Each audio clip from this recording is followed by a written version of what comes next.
And now I would like to announce the winners. In third place, we had Joseph Matisse. In second place, we had Taylor Lang. And in first place, from Chesterton Academy, we had Miriam Plato. Please welcome her as she presents her winning speech.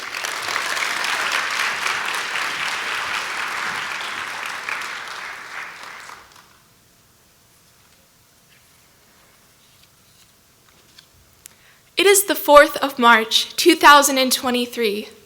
The flowers are starting to bud. The trees are starting to get little tips of green on the branches, and the sun is beginning to warm the earth. The new life of spring approaches, bringing with it signs of hope. Hope for things to come. Hope for families and hope for my country.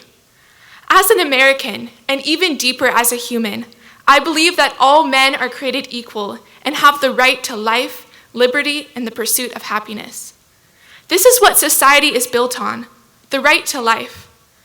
The right to life puts the good of the individual member first and is thus the foundation of every good society.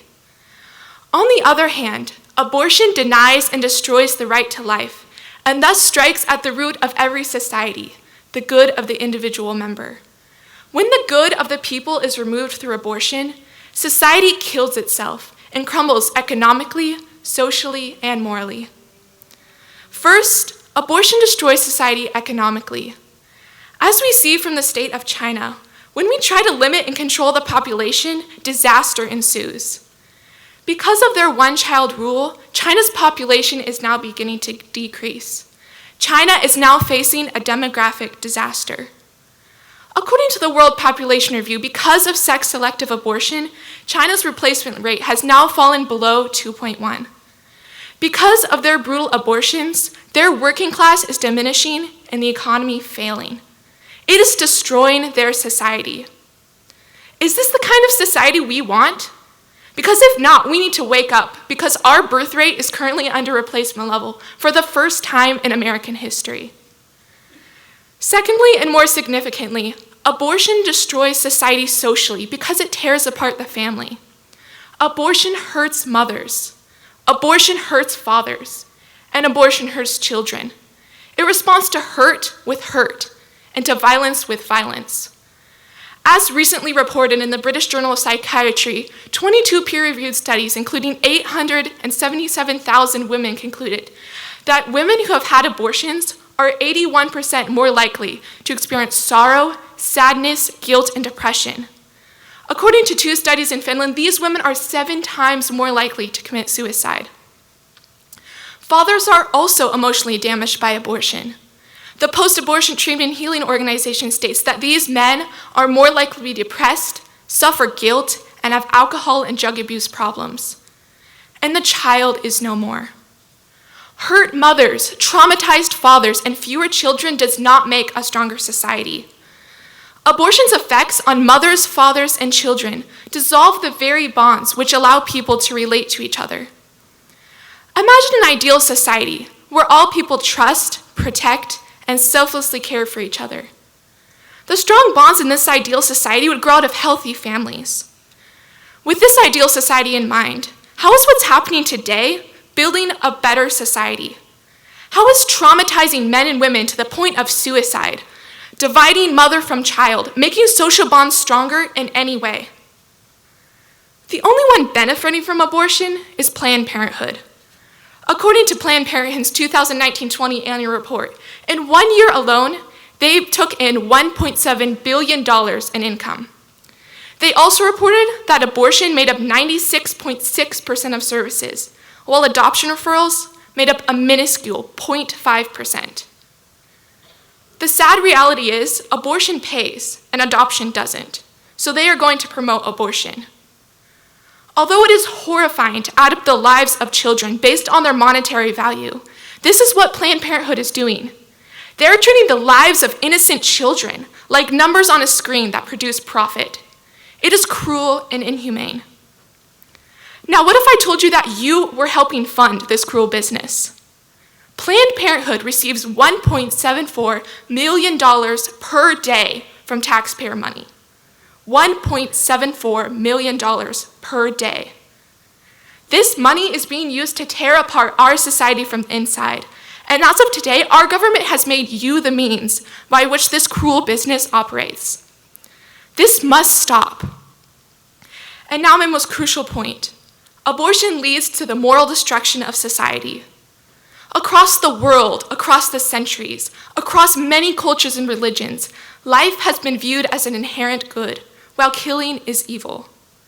From Confucius to Socrates to Gandhi, many great thinkers in society throughout all of human history have stood up for life.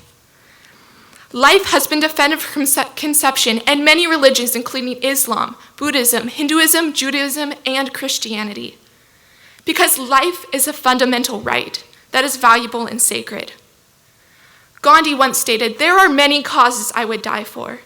There is not a single cause that I would kill for."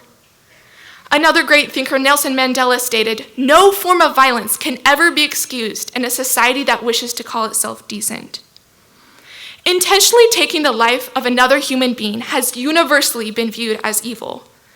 But now we have a society that kills children left and right without second thought. What does this say about the state of our society? Just as we have laws that protect us from murder, sickness, and war, we should have laws that protect life from violence at all stages. This includes the stage of life inside the womb. For science shows us that life inside the womb is alive. It develops eyes, ears, the spinal cord, and brain, all in the first 6 weeks.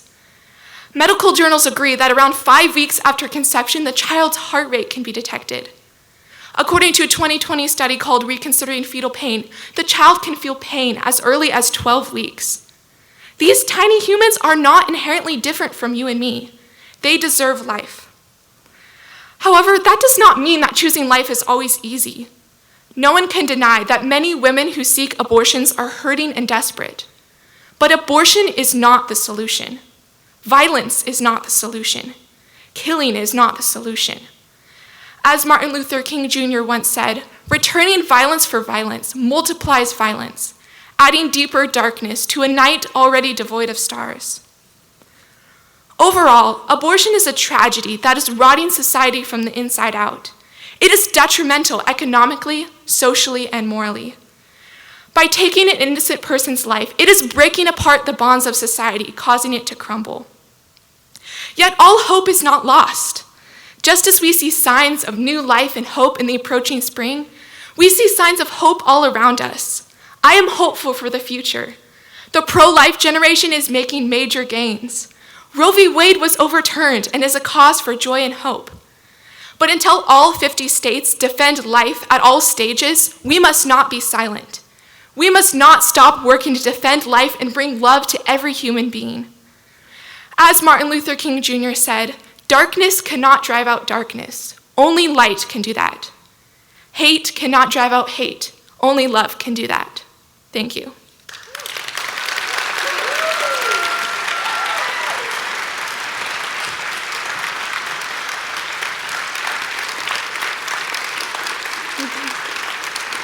Thank you, Miriam, for sharing your passion for life.